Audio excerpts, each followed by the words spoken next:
The moment Jason told Sophia he was tired of supporting her, he had no idea he was destroying the one woman who had been quietly carrying their entire life. She cooked, cleaned, worked full-time, paid most of the bills, and fed his family every single weekend. But instead of arguing, Sophia smiled and agreed to separate finances. What happened next turned their perfect home into a battlefield of cold silence, locked pantries, ruined dinners, and one lesson Jason would never forget. Listen, from this paycheck on, we are keeping our finances separate. My husband announced. He was tired of supporting me. I happily agreed. Later, when my in-laws, who usually arrive hungry enough to raid the pantry, burst into the kitchen and saw the state of things, they shrieked. Before we dive in, please hit that like and subscribe button. Now, settle in. Sophia woke up at 6 to her alarm. Even though the sun hadn't crested the freezing Chicago skyline, she hated rushing. She rose quietly to avoid waking Jason. A splash of icy water in the bathroom finally snapped her awake. At 31, she had spent 8 years climbing the ladder at a major logistics firm. From coordinator to head of the international freight team, she was doing well. Her salary hit $8,000 a month, plus quarterly bonuses up to $3,000. It was high stress, filled with customs nightmares and missing paperwork. Yet, Sophia thrived on fixing disasters. She hit the kitchen, fired up the espresso machine, and grabbed ingredients for breakfast. Cooking was her therapy. Chopping veggies or kneading dough let her mind reset after a day of endless, brutal emails. Weekends meant 5 hours of recipe testing her pure joy. Jason drifted in, around 7, dishevelled and groggy. He was a structural draftsman for a construction firm, pulling in about $5,500 a month. In Chicago, that was a solid, comfortable wage. 5 years ago, when they married, Sophia set the tone, no outdated gender roles. She wasn't playing the traditional housewife. Jason had nodded then, barely listening. Later, life took over and Sophia naturally claimed the household chores.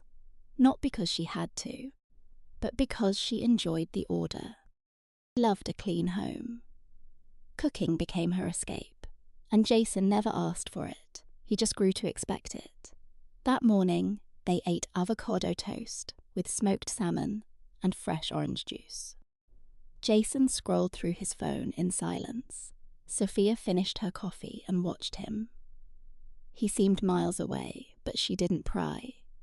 Everyone deserves their own space. Jason left first for a 9 o'clock meeting. Sophia stayed to tackle the kitchen dishwasher, counters, laundry. It was mechanical, fast, and completely effortless. Work was the usual hurricane. A Taiwanese supplier stalled, forcing her to scramble for new freight routes. Between 3 video calls and a dozen emails, she fixed the crisis just in time for lunch. Her director, Mr. Mitchell, simply nodded, impressed as always. He was used to her fixing impossible messes. That evening, she stopped at an upscale grocer near their home. Saturday was approaching, and that meant the weekly invasion. This ritual started 3 years ago, right after Jason's brother Michael had his 3rd child. Michael was 38. His wife, Liz, was 34. Their kids were tiny 2 boys and a 4-year-old girl. Liz looked perpetually drained, and Michael was always on edge. That was when Jason's mother, Carol, decided everyone should gather at Sophia and Jason's place every Saturday. Their house was spacious, and Sophia's cooking was the draw, giving Liz a weekly break. Sophia never complained. She loved the crowd, the praise, and seeing people fed. Her cart filled up fast, a massive prime rib, organic vegetables, artisanal greens, heavy cream, imported cheeses, and flour for homemade garlic knots, plus plenty of fruit. She grabbed raspberries, blueberries, Belgian chocolate, and dairy too. At the register, The total hit $185. Sophia paid, tucking the receipt into a specific spot in her wallet. She tracked every penny in a spreadsheet, not to be stingy, but for the sense of control. Back home, Jason was glued to his laptop on the sofa. Sophia hauled the heavy bags into the kitchen to unpack. Her husband peeked at the mountain of supplies. Parents are coming tomorrow, right? Yes, plus Michael, Liz, and the kids. That's a lot of food. 9 people total. Plus, they always take leftovers home for the week. Jason just nodded and turned back to his screen. Sophia started planning. Prime rib in the oven, first that takes hours. Then scalloped potatoes, fresh salads, garlic knots, and a chocolate tart. Saturday morning, she was up early, apron on, prepping the meat to the sound of soft jazz. She poured a massive coffee and got to work. Herbs, garlic, and coarse salt went onto the roast before it hit the oven. Then she sliced potatoes paper-thin for the gratin, simmering them in heavy cream and Gruyere. She moved with practiced surgical speed. Every motion was second nature. Jason stumbled in at 11 in a wrinkled shirt. The kitchen smelled incredible. Need help? Could you set the dining table? Top drawer for the good mats. He obeyed, grabbing the silverware. Sophia was finishing the tart, placing the final raspberry just as the clock struck 1. Her in-laws were aggressively punctual. Carol led the way, tall, sturdy, and wearing a permanent frown. Carol lugged a tote bag. Sophia knew it was packed with empty containers for her haul. Behind her trailed Michael, looking exhausted, and Liz, pale with dark circles, dragging the 3 kids. The boys sprinted for the toys, while the little girl clung to her mother. Sophia began laying out the spread prime rib cooked to perfection, bubbly scalloped potatoes, a massive salad with pecans, and warm garlic knots. Carol circled the table like a health inspector. Well, you tried. Potatoes look okay, but the meat is underdone. Salad needs more dressing, but fine, it's edible. Sophia just smiled. Carol S. signature. Move a backhanded compliment, followed by a dig. Usually rolled off her back, but today it stung. The meal was chaotic. The kids were screaming. The youngest only wanted bread, and the adults complained. Michael whined about his impossible boss and failing team. Liz vented about daycare, drama. Carol griped about her social security check. Can't survive on this money anymore, she complained. Prices are just insane. Jason stayed quiet. Sophia was silent too, just watching them. The joy of feeding people was gone. After the feast, Carol immediately pulled those empty containers out of her bag. She started scooping. A huge hunk of prime rib, all the leftover potatoes, half the salad. Sophia watched as 5 hours of work and nearly $200 of groceries vanished into plastic tubs. She used to call it normal. She told herself it helped the family. But as she watched her mother-in-law pack it all away, a sharp irritation spiked in her chest. Maybe it was the critique, or just the weight of 3 years piling up. The family was guests left by 6. Jason cleared the table while I wiped down counters, saving enough leftovers for a light dinner. Once the house was quiet, I sat at my laptop and opened the budget spreadsheet I had managed for years. It started in college when every dollar counted. I logged yesterday's grocery bill of $185. Curiosity got the better of me, so I checked past weekend dinners. $160, $175, $190, $150, $200. I fired up the calculator and started adding $9,000. That is what I had spent on weekend meals for his family in just 1 year. I sat back, stunned. That did not even include bills, cleaning supplies, or holiday gifts. I had never tallied the cost of catering to his family. I just cooked and enjoyed hosting. But seeing that figure in black and white changed something. I did not feel rage, just a cold, sharp clarity. Anger is a waste of energy. Still, the balance was clearly broken. I provided the funds and the labour, only to get critiques on my cooking. I closed the laptop and headed to the kitchen to prepare a salad with whatever scraps remained. Jason was watching basketball in the living room. I joined him with tea. The next week, he seemed distracted. He would come home, eat in silence, and scroll through articles on his phone, looking troubled. I let it be. Everyone has their own burdens. Wednesday night, he suddenly spoke up. Peters told me an interesting story today. Who is Peters?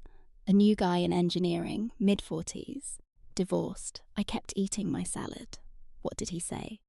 He was talking about his divorce settlement. His ex-wife got half the house, despite not working for years, and now she wants alimony. He says his biggest mistake was the joint bank account. The judge ruled she was entitled to half of everything. I looked up from my plate. Why are you telling me this? Just sharing his experience. He says if they had kept finances separate, the divorce would have been way cleaner. She could not have claimed a cent. I see. He thinks it is smarter for modern couples to keep money separate. Everyone handles their own costs. You know exactly what you spend. No lack of control. I finished my salad and wiped my mouth. Jason, if you have something to say it directly. Stop using your coworker as a mouthpiece. No, I was just thinking about it. Okay, I took my plate to the sink. I hate games. If he wanted to change our setup, he should just say it. The next day, he was just as quiet. I made salmon with rosemary. He sat at the island, scowling at his phone again. I caught a glimpse of his screen, an article on financial independence in marriage. I stayed silent. After dinner, I washed dishes while he retreated to the living room. Through the doorway, I watched him searching online. He was building up to something. I would not rush him. He would say it when he was ready. Friday was busy, so I stayed late at the office. I got home exhausted around 10 p.m. Jason had heated up leftovers. We ate in silence before heading to bed. Saturday began early.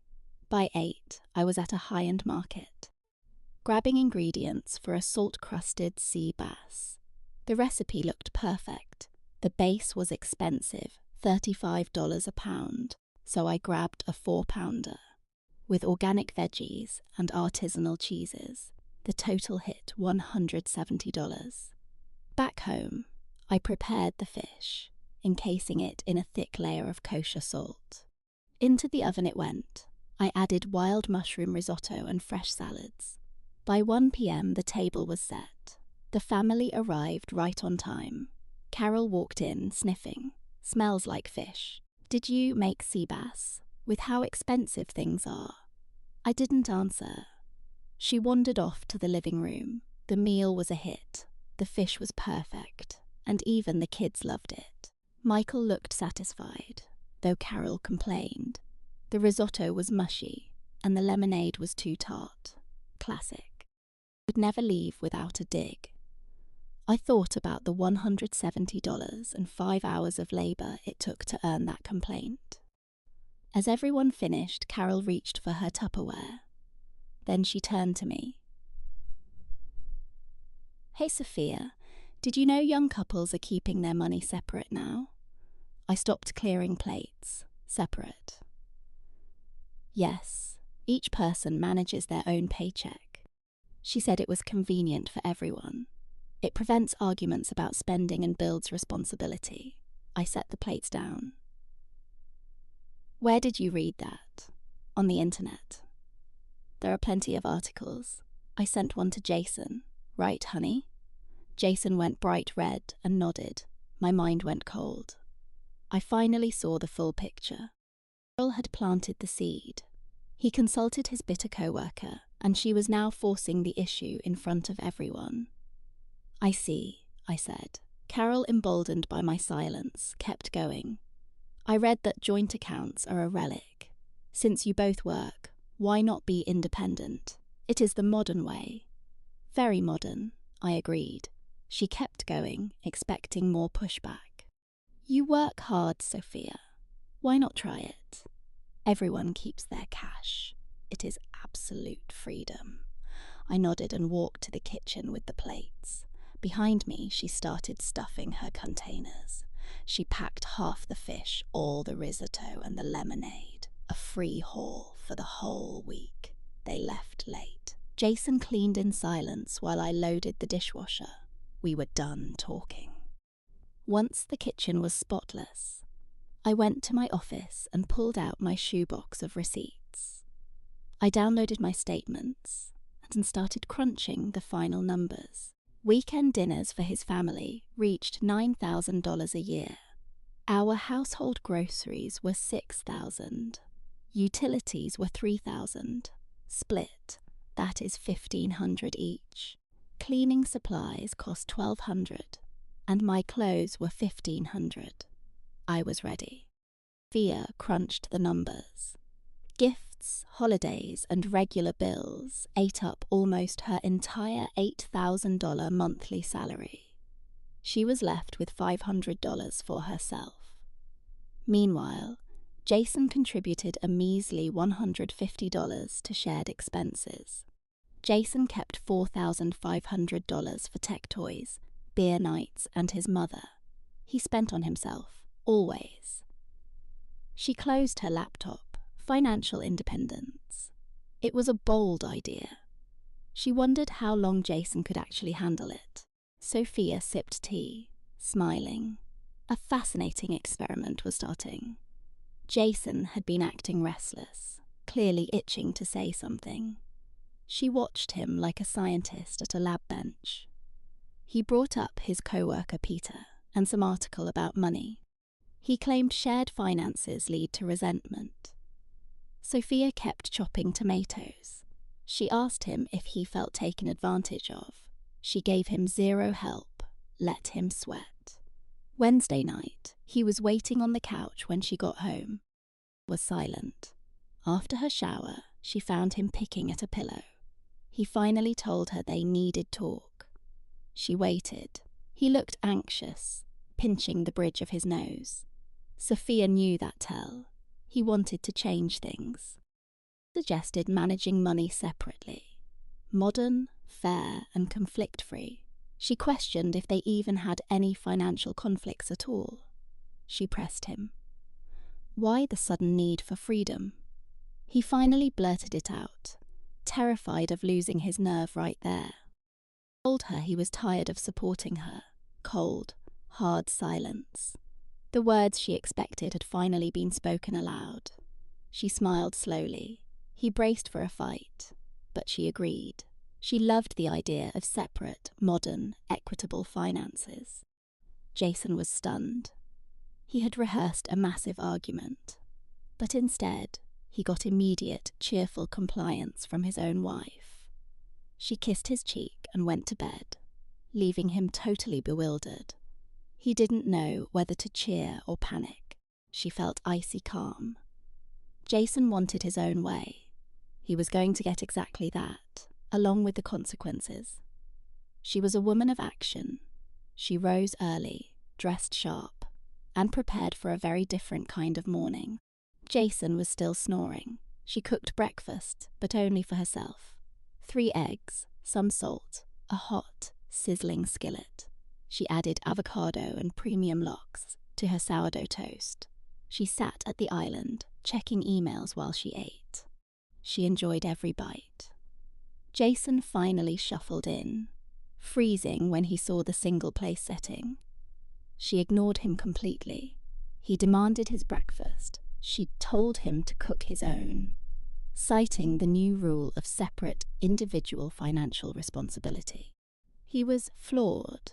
He marched to the fridge and threw it open to find everything labelled with bright pink stickers. Every single item was marked Sophia. She told him that separate management required physical separation. He looked absolutely horrified. She stood up, cleaned her dishes, and grabbed her bag. She reminded him that she was just following his rules. She left him staring at the sea of pink stickers. He chugged some water and stormed out, slamming the door. Sophia smiled, driving to work. At lunch, she treated herself to a $45 salad and wine. Pure bliss. She opened a new high-yield account, moved $2,000 over, and locked it away. His money was his problem. After work, Sarah hit the local market. She grabbed a cart and wandered the aisles, but ignored the usual family staples. Today was for her. Jumbo shrimp, the ones Mark called overpriced bait, and 5 ripe avocados he refused to touch. A hunk of sharp blue cheese that made Mark gag. A fresh sea bass fillet, asparagus, mountains of berries, Belgian chocolate, a crisp Pinot, premium coffee pods, and the expensive olive oil. Everything for her. She grabbed organic greens, fresh herbs, and sparkling water. The bill hit $220. Sarah paid without a flinch. Her money, her rules. Mark was home when she arrived, slumped on the sofa, staring blankly at his phone. Sarah hauled the bags to the kitchen. Mark didn't budge. She put her shrimp and fish in the top freezer drawer, labelled with a pink sticker. Avocados, cheese, and berries went onto her own designated fridge shelf. Coffee and chocolate followed suit. She pulled out a small pantry cabinet. She'd picked up at a hardware store on the way home, set it in the corner, and padlocked it. She looped the key onto a chain around her neck. Mark wandered in, eyes wide at the locked cabinet. What is that? My pantry. Locked so stuff stays put. You serious? Separate budgets need clear boundaries. I want zero confusion. Lost your mind? Actually, the opposite. You buy anything for dinner? Mark stayed quiet. He'd tried to shop earlier, but froze in the aisle, clueless. He ended up with the basics: pizza rolls, cheap white bread, margarine, discount hot dogs, and a jar of mayo. He spent maybe $15. His sad pile of food sat on the bottom shelf, looking lonely. Sarah thawed her shrimp, sliced an avocado with cherry tomatoes, and prepped some arugula. She sautéed the shrimp in garlic and lemon. She plated it perfectly, drizzled a vinaigrette, and shaved fresh parmesan over the top. She poured a glass of wine, donned her headphones, and sat at the island to enjoy her meal in peace. Mark stood at the stove, hovering over his boiling hot dogs. He fished them out 10 minutes later. They were bloated and split. He slapped them onto 2 pieces of plain bread with a glob of mayo and ate in the living room, fuming in silence while the TV droned on. Sarah washed her plate and glass, leaving his crusty pot and tongs in the sink. She grabbed a novel and curled up in the armchair. Mark glared at her, then the mess, and finally stood up to scrub. He spent 15 minutes clattering pans and cursing under his breath. He collapsed on the couch, glued to his phone again. They went to bed in total silence, sticking to opposite edges of the mattress. Friday started the same way. Sarah had oatmeal with fresh fruit and coffee, while Mark stared at his leftover hot dogs. He buttered a slice of bread, threw on a cold dog, and choked it down with tap water. Sarah finished, cleaned up, and left for work. Mark watched her walk out the door, nursing his glass of water. Sarah crushed her annual review. Mr. Mitchell loved her numbers. She snagged the top rating and a $2,500 bonus. She walked out beaming and immediately tucked the cash into her private, secret emergency fund. At lunch, she met her friend Lauren at a steakhouse. She ordered the filet. Lauren got a lobster roll. "How are things at home?" Lauren asked. Fascinating, Sarah replied. What does that mean? Mark insisted on separate finances. I said yes. Laura nearly choked on her lunch. Separate. Since yesterday, it's every person for themselves. How is that going? Amazing. I cook for one. He's just on his own. Let's see how he handles that. Lauren laughed. You are cold. I love it. How is he doing? 2 days in. Yesterday, boiled hot dogs. Today, cold hot dogs on dry bread for breakfast. And you? Jumbo shrimp, smoked salmon, the fancy cheese he always complained about. Good for you. Maybe Hell finally get the picture. They ordered espressos. Sarah paid her $65 share without a second thought. It felt incredible. Before, she never spent on herself. Now, her money was hers alone. She stopped for fresh oysters on the way home. She had always wanted to try shucking them herself. She also grabbed a baguette, some camembert, figs and local honey. Spent $85. When she walked in, Mark was starving and livid. He'd eaten a greasy cafeteria meal for lunch that left his stomach in knots. Sarah walked in. Mark watched her every move but didn't help. She grabbed her oyster knife and got to work. She arranged the shellfish on a bed of ice with lemon wedges. She toasted the bread and set up a board with the cheese, figs and honey. Poured some wine, sat at the island and put on soft music. One bite of a buttery Breisniost, followed by a sip of wine. Heaven. Mark shuffled in, eyeing the feast. He was starving. His fridge was just white bread and sadness. Sarah, yes, can we stop this? Stop what? The finance thing. Let's go back to normal. Mark, it's been 2 days. You pushed for this. You called it modern and fair. I didn't think you'd be this literal. How else was I supposed to take it? You demanded separation. I agreed. We manage our own money now. Everyone covers their own costs. That's not what I meant then. What did you mean? Mark opened his mouth, then shut it tight. He couldn't explain without sounding like a jerk. He walked out. Sarah finished her oysters, cleaned up, and headed to the living room for a show. Mark sat on the couch, hungry and fuming. He eventually stomped into the kitchen. Sarah heard clattering and smelled burning oil. 20 minutes later, he returned with rubbery, charred scrambled eggs. He ate them with a scowl. Saturday. Usually, Sarah would be up at dawn, prepping a massive feast for his family. Today, she slept in until 10. She wasted time on her phone. No rush. Mark rolled out of bed around 11, stretched, and then froze. Sarah? My parents are coming over today. Sarah didn't look up from her book. Yeah, I remember you going to start cooking. No. Mark stood paralyzed. What do you mean, no? We have separate budgets. I don't cook for guests that aren't mine. Your parents are on you.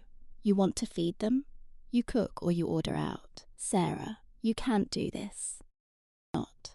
Their family. You always cooked for them. We used to use joint money, sure.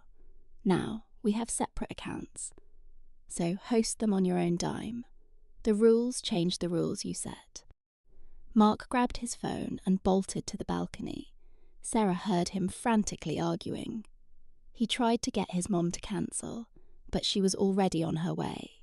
An hour out, he walked back in, face pale. They're coming. What do I do? I told you cook or order food. You still have time, Sarah, please. Some advice. I have never cooked for a crowd. Internet has millions of recipes, or I could call a caterer. Delivery costs a fortune, though. Cooking is cheaper. Help me out. Jason paced the living room, grabbed his jacket, and bolted. Sophia heard his engine roar as he peeled out. She just went back to her book. 40 minutes later, Jason sprinted inside, dumping plastic grocery bags onto the kitchen island. Deli potato salad, 3 frozen pizzas, a massive bag of wings, a frozen lasagna, cheap sushi, and a grocery store sheet cake. Cranked the oven to 450 degrees, shoving it all in at once. Pizzas on one rack, lasagna on the other, wings on a tray. Sophia walked in for a sparkling water, took one look at the chaos, smiled and left. Jason was spinning, frantically checking the oven. Some things burned, while others stayed frozen. At 1 p.m. sharp, the doorbell rang. Sophia opened it. Carol stood there with empty food containers, alongside Michael, Liz, and the 3 kids. Her mother-in-law wrinkled her nose. "What is that smell, Sophia? What did you cook?" "Nothing. Come in." Carol looked confused and marched into the living room. Sophia immediately sat down and opened her book. "You are reading on a Saturday with guests?" "Yes, it is a thrilling chapter. Get comfortable." The family sat there, looking awkward. The kids rushed to the playroom. Michael and Liz shared a glance. Usually, the dining table would be set for a feast. Today, the room was empty. Jason ran out of the kitchen sweating, face bright red. "It is ready. Everything is ready. I will set the table." Started bringing out the food. Deli salad in the original plastic tub. Pizzas charred black on the edges, doughy in the middle. Wings scorched and bleeding near the bone. Lasagna was a lukewarm, soupy disaster. Sushi sat sweating in its tray. He tossed down paper plates. Carol stared at the spread, horrified. "Son, did you cook this well?" "I bought and heated it." Sophia did not cook. His mother spun toward Sophia. "Why on earth not?" Sophia marked her page calmly. "We manage our money separately now, remember? 3 weeks ago, you said that was convenient. Jason took your advice. Everyone is responsible for themselves now. I cook for myself with my money. If Jason wants to host, he cooks with his money. But we are family. You are Jason's family. He can spend on us, and he did with his money. My money stays my money." Carol opened her mouth but had no words. Michael chuckled. Liz bit her lip to stop laughing. Dinner began in tense silence. The potato salad was bland with cheap mayo. The pizza tasted like ash. The wings were rubbery and dangerous. The lasagna was cold inside. The sushi was mush. The kids refused to eat, and the youngest started wailing for real food. Liz tried to soothe her, but she kept crying. Carol sat stone-faced. Michael chewed a charred crust in silence. Liz just drank water. 20 minutes later, they all quit pretending. They sat there in aggressive silence. Usually, this was when coffee and dessert were served. Today, you could hear a pin drop. Finally, Carol snapped. "Jason, would you mind explaining what is going on here?" Jason squirmed. "Sophia and I decided to split our finances. Everyone pays for their own expenses. Why would you do something so stupid? It is modern. It is fair. You said so yourself." Carol turned purple. "I did not mean this. Then, what did you mean?" Sophia closed her book. She walked to the table and sat down. "Carol, 3 weeks ago you lectured me about separate finances. You said it was convenient, modern and fair." Jason agreed. "Now we do things separately. What is the problem?" "The problem is you are making a fool of yourself. You are letting your husband starve." "I am not letting anyone starve. Jason is an adult. He can cook, order out, or buy pre-made food. He has his own paycheck, but you are his wife. You have obligations. My obligations as a wife do not include providing free catering to my husband's relatives every single Saturday. I work full-time. I earn my own salary. I pay my half of the bills. We are equals. Or do you think we are not?" Carol's face flushed, deep red. "You were never this cold.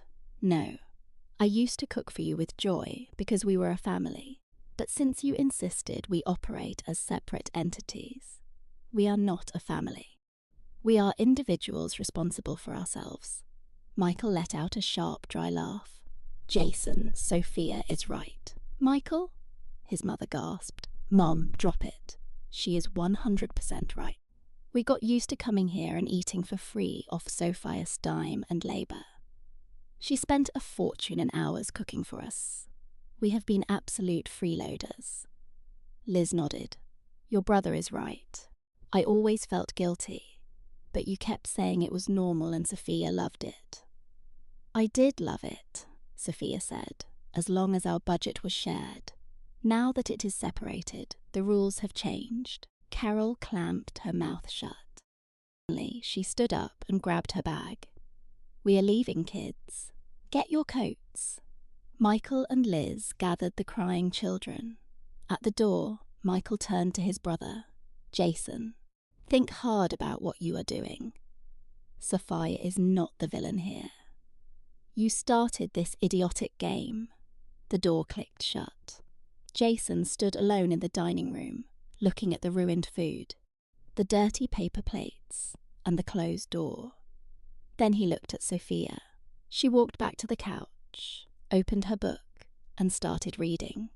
"Sophia, please tell me we can stop this now." Back to how things were. "It has been 3 days. Are you giving up on the financial independence you begged for?" "I am not giving up. I just realize this is wrong." "What exactly is wrong?" "That we eat separate meals, that we cook separately. We are married. We should do things together." "Then why did you demand separate finances?" Jason stayed silent. "You listened to your buddy Peters, whose ex-wife took him to the cleaners. And you listened to your mother, who planted the idea in your brain. You genuinely thought I was taking advantage of you, that I was squandering your hard-earned money. Am I wrong?"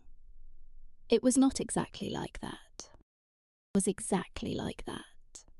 You thought separate money gave you total control.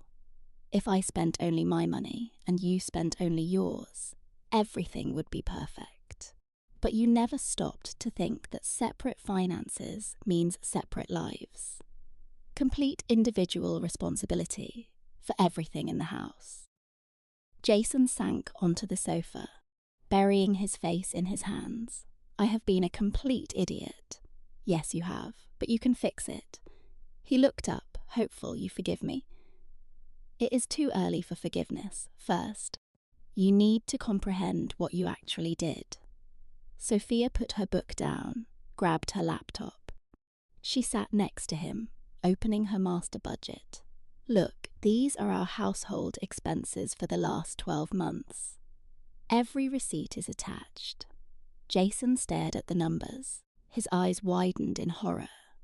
"Weekend dinners for your family, over $9,000 a year, just on groceries, not counting my time, the gas, or the water for the dishes. I had no idea. Our regular groceries, $6,000. Utilities, $3,000. Supplies, $1,200. My clothes, $1,500. Gifts for both families, $2,500. Sophia walked him through every tab. Jason turned pale. "In short, out of my $8,000 monthly salary, almost everything went into our shared life. I kept maybe $500 for myself. Sophia, and you, out of your $5,500 salary, you put $150 into the joint account. The rest, over $5,000 every month, you spent on your watches, bar tabs, and your mother. Where is the fairness in that, Jason?" Jason was speechless. Sophia closed the laptop.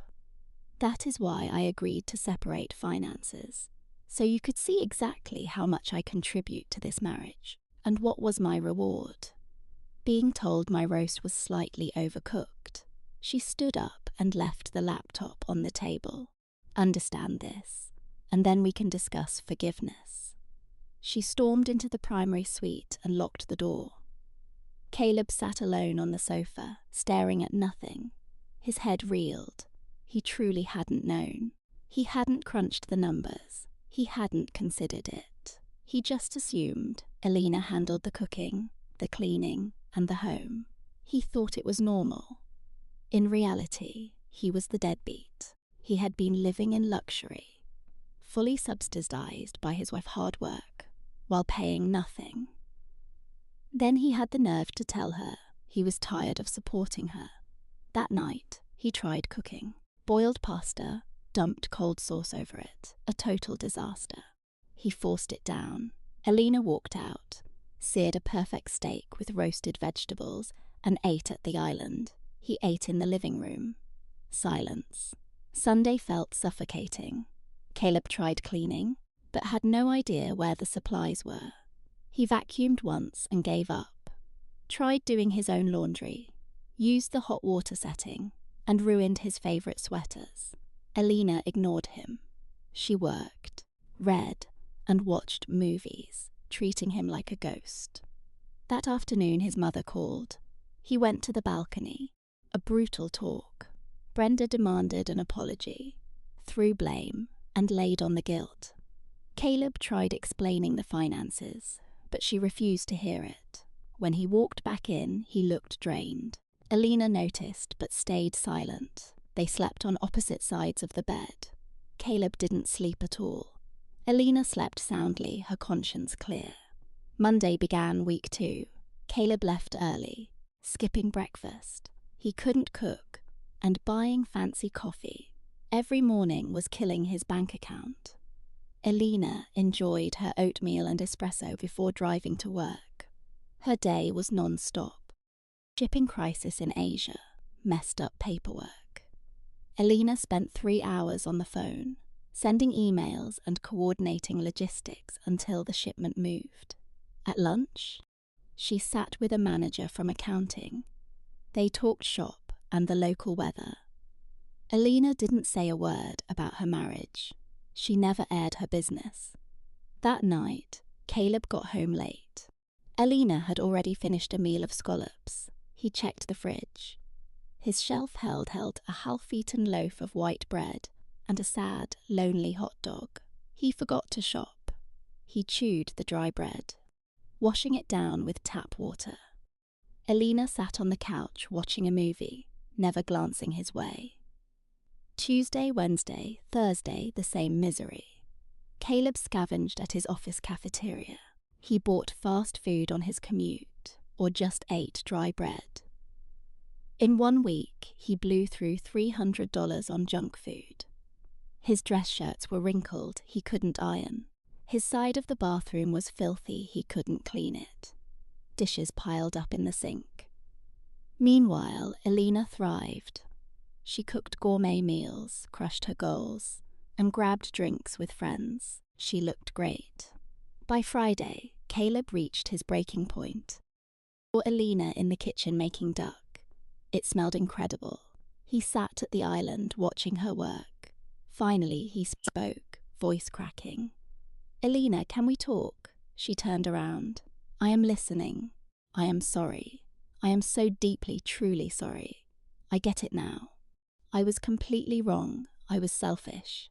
I took you for granted and undervalued everything you do, please. Can we go back to how we were? With a joint budget and a real marriage, without this cold separation." Alina turned off the stove, wiped her hands, and sat across from him. "But under my rules. Anything, I will keep a strict log of all spending. You will have full access to see every dollar at any time. Total transparency." Agreed. Monthly family dinners? Not weekly. We decide the menu beforehand. Understood. Yes. No free meals. I cook for us. My kitchen is not a takeout counter for your family. Agreed. You never bring the toxic advice of your buddies into our house again. If we have a problem, you talk to me, not them. I promise. Alina stared in silence, and finally, "You will acknowledge that I am not a leech you support. I am your equal. I contribute just as much as you, if not more. I know. God, I know that now. I admit it, then fine. We go back to a joint budget." Caleb reached to hug her. Alina stopped him with a palm to his chest. "Hold on, I forgive you, but I do not forget. The words you said that you were tired of supporting me, those stay with me. Alina, I didn't mean it. I was just being an idiot. I know you were, but the words were spoken. Now I know that in a crisis, instead of having my back, you blamed me. That changed something permanently. She returned to the stove, but pulled out a second duck breast. Caleb sat at the island, a cold knot in his stomach. He realized he had broken a core pillar of their marriage, and it was his fault. A week later, Alina hadn't fully merged the accounts. She looked at him with cool, sharp eyes. Too soon, Caleb. You still don't get it. He did, but she wouldn't budge. The separate finances continued. Caleb kept surviving on fast food. His clothes stayed rumpled, his home messy. He was burning through cash, yet living worse than ever. Alina continued to prosper, with gourmet meals and a growing bank account. On Monday of week 3, Caleb's phone rang. It was his mom. "We are coming over Saturday. We miss you." He froze. "Mom, maybe not. Things are tense." "What things?" "We can't visit our son. We will be there at 1. For lunch." "Mom, wait, no buts. See you Saturday." Click. Caleb stared at his phone in terror. What now? Alina wouldn't cook, and he couldn't feed 7 people. That night he tried again. "Alina, my parents and my brother are coming Saturday." She didn't look up from her book. "I know. I heard you on the balcony. Will you help me?" "No, Alina, please. Just this once." She closed the book, locking eyes with him. "Caleb, we have separate finances. Your family is your responsibility. It is fair, but I can't cook. Learn order delivery. Buy catering. You have options, Alina." "No, Caleb. I am serious. You wanted financial independence? Live with it." She walked into the bedroom. Caleb spent the week having a slow-motion panic attack. He Googled recipes, but it felt like solving quantum physics. By Thursday, he cracked. He ordered full catering from a nice Italian place for Saturday. Pasta, salad, garlic bread, dessert. It cost $350, a huge chunk of his paycheck, but he had no choice. Friday night, he bragged to Alina, "I ordered catering. Arrives at noon tomorrow." "Great, very resourceful. Are you really not cooking anything?" "Nope." "Are you even sitting with us?" "No, why would I? It is your food, your money, your family. I wasn't invited." "Alina, they will think you are crazy. Let them think what they want." Caleb gave up. He went to bed, miserable. Saturday started poorly. Alina got up early, dressed perfectly, and announced she was spending the day downtown. "I will be back tonight." "You are doing this on purpose, aren't you?" Caleb snapped. "No, I just have zero desire to be part of your circus." "Good luck," she left. Caleb was alone. At 11:30, his phone rang the restaurant. "Sir, I am so sorry. A plumbing emergency in our kitchen. We cannot fulfill your order. We are refunding you. It takes 3 to 5 business days." Caleb went cold. His parents were arriving in 90 minutes.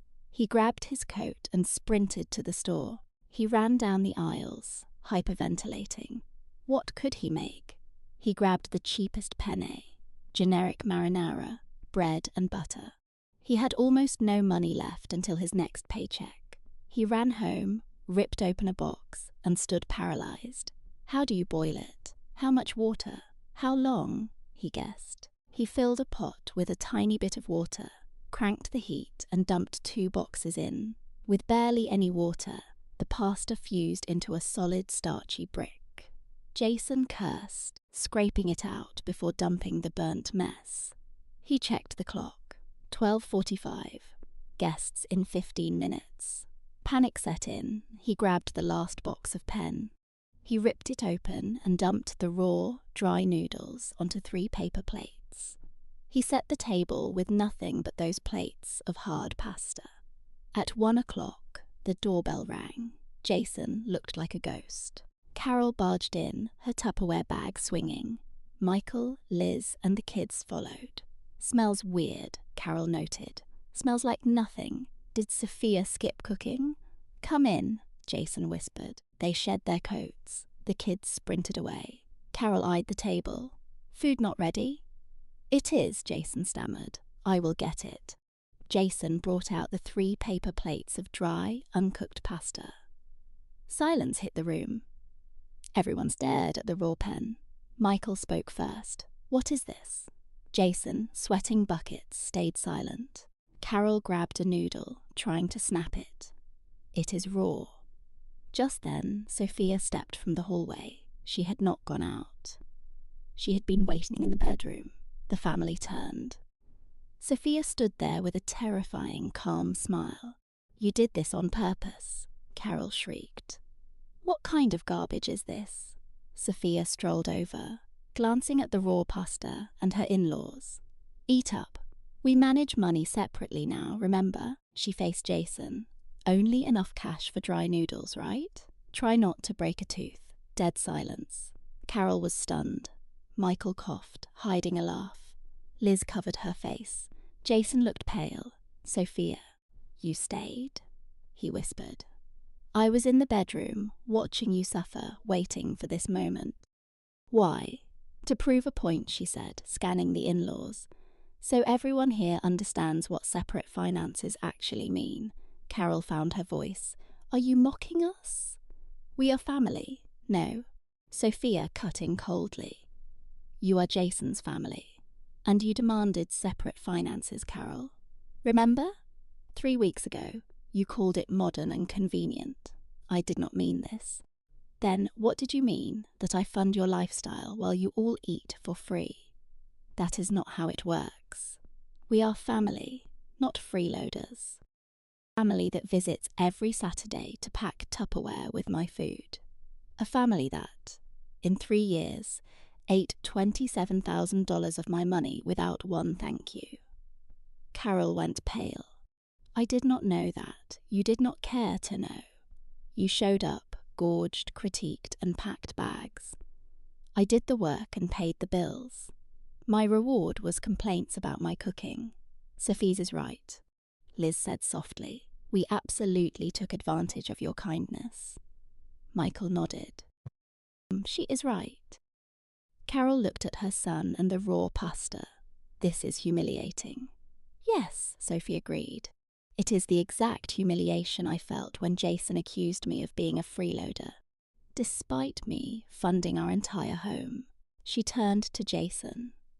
Do you see what it takes to feed these people with your own money? You blew your last dollars on a catering disaster, and now you have nothing but cheap pasta you cannot even boil. Jason stared down, crushed. I did that every week for 3 years, believing it was just family. Sophia snapped a dry noodle. Turns out we were not a family. I was just a free chef and an unpaid maid. You were exploiting Sophia. I am so sorry, Jason choked out. I have been a total idiot. I did not understand. And now? Yes, I understand perfectly. Please, please forgive me. He dropped to his knees on the floor. He clasped his hands in desperation. Forgive me. Let us go back to how it was. I see everything now. I will value you.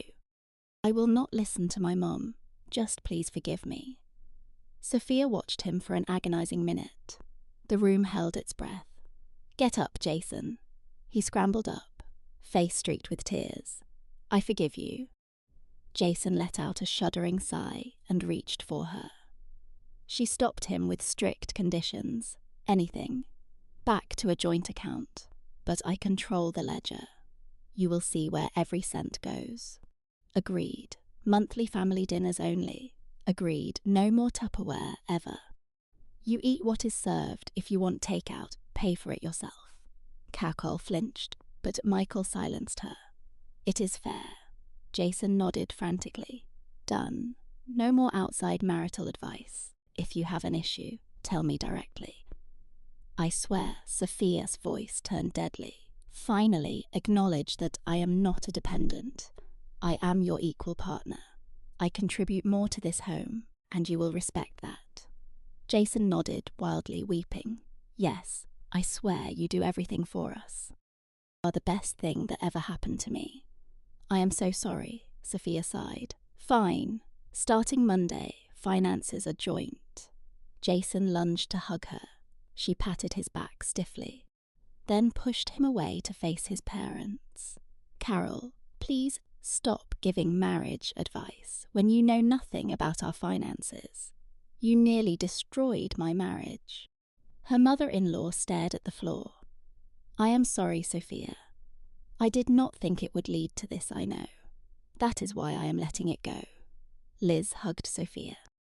Thank you for feeding us all those years. We have been awful. Michael stepped up. Sophia, you are a badass. You taught us a brutal lesson. The kids ran out, stopping at the table. Where is the food? Why are there just crunchy sticks? Everyone looked at each other. Laughter finally broke the tension. Sophia smiled and headed for the kitchen. I will whip something up. The kids should not suffer for your stupidity. She unlocked her pantry. In 30 minutes, she served fluffy omelettes, fresh bread, and a charcuterie spread. It was a simple, satisfying meal. They ate in a strange, quiet atmosphere. It was a transition. After lunch, they left quickly. At the door, Carol hugged Sophia awkwardly. Thank you for forgiving us. And Jason, you are a strong woman. I just do not tolerate injustice, Carol. They left. The door clicked shut. Jason looked at her with guilty eyes. Sophia, did you really forgive me? Yes, Jason, I did so. Things go back to normal. Sophia stayed silent. No, it will be different. Not necessarily worse, just changed. Because of what I said. Yes, something snapped between us. The blind trust, the certainty that we were a bulletproof team. Can I fix it? Time will tell. Jason nodded slowly. He knew this was his final chance. If he ruined it, there was no coming back. They cleared the table in silence. Life went on, but the foundation had shifted. A month passed since that Saturday. Jason truly changed. Turned sweet overnight. Did chores without a word. Even asked about my marketing job. He cut off Brenda, only talking work stuff. Carol was different too. Came over once a month, ate dinner, thanked me, and left with no complaints. On the surface, things felt normal again, but inside I felt the crack. I looked at Mark and didn't see the partner I trusted with my life. I saw a man who could turn on me at any second. A man who, when stressed, chose to blame me. I kept moving cash into my private high-yield savings. Every month, a huge chunk of my $8,000 check vanished into it. It was already over $25,000, my emergency escape hatch. Mark knew nothing. I needed that plan. I was ready to bolt. I wasn't that devoted wife anymore, who saw marriage as a permanent vow. My eyes were wide open now, fully aware of his flaws, and exactly how cold he could get when things hit the fan. Knowledge changed everything. Freezing Chicago. Night we were watching a movie. Mark put his arm around me. I didn't pull away, but I didn't lean in, just stared at the screen. You happy, Sarah? He asked. I didn't answer him content. Is it about what happened? Yes. Can I fix it? You're already trying. I see it, Mark, but these things take time. He pulled me closer. I let him. We finished the film tangled together, but my mind was miles away. No hate left, just a hollow feeling.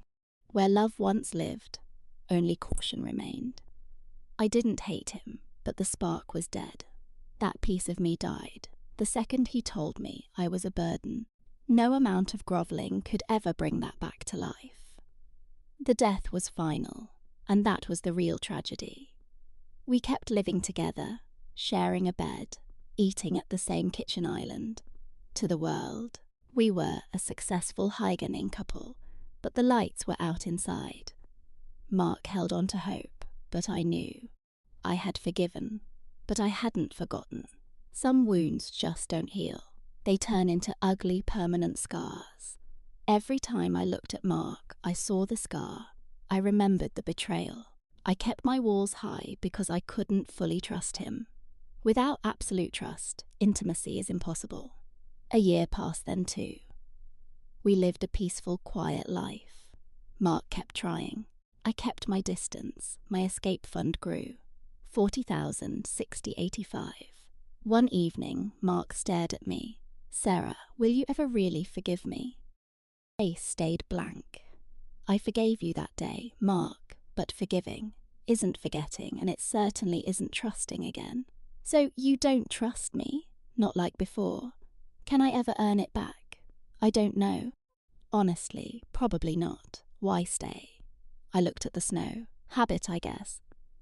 "Comfort, divorce is a nightmare. But you don't love me. I care, but it's different now, colder." Mark looked down at the granite. "I ruined it." "Yes, and it can't be fixed." "Probably not." We sat in silence, 3 feet apart, living in different worlds. Mark finally understood. He had lost me for good. I was sitting in his kitchen, but my heart had checked out years ago. That was the price of his arrogance and those words. He had my pardon, but my love was gone forever. I kept working, cooking, and succeeding.